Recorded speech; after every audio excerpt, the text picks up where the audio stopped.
సంకల్ప సభని ఏదైతే పవన్ కళ్యాణ్ గారు జూన్ 2వ తారీఖు పెట్టాలనుకునే సభకి అనుమతికి ఇవ్వకపోవడాన్ని మీరు ఎలా చూస్తున్నారు? ఎలా వెళ్ళదండి, చాలా తప్పు, ఇది 100% తప్పు. వాళ్ళు అందులో ఇచ్చిన కారణాలు కూడా శాంతి భద్రతలకు లోపం కలుగుతుందని, అలాగే పార్కింగ్ స్పేస్ లేదంట ఏదైతే కన్వెన్షన్ పెట్టారు.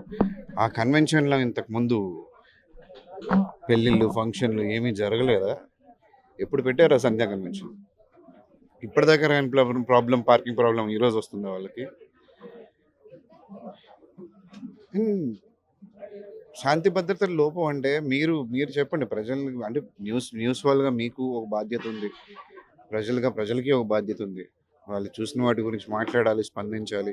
దాన్ని బట్టే సమాజం నిర్మాణం అవుతుంది. జనసేన తెలంగాణలో ఎలాంటి శాంతి భద్రతల లోపం కలిగించిందో ఈ రోజు దాకా హిస్టరీ తీసి చెప్పండి.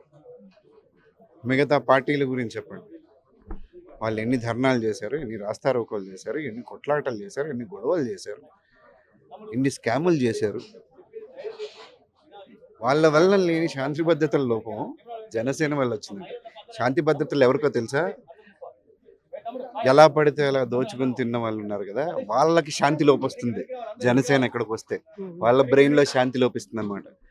ఎవరైతే ఏ పని చేయకుండా కూర్చున్నారో వాళ్ళ స్వలాభం కోసం, వాళ్ళ భద్రత కాపాడుకోవడానికి, వాళ్ళ పవర్ కాపాడుకోవడానికి ఈ శాంతి భద్రతల లోపం అనమాట. ఇది ప్రజల శాంతి భద్రతల లోపం కాదు, నాయకుల శాంతి భద్రతల లోపం.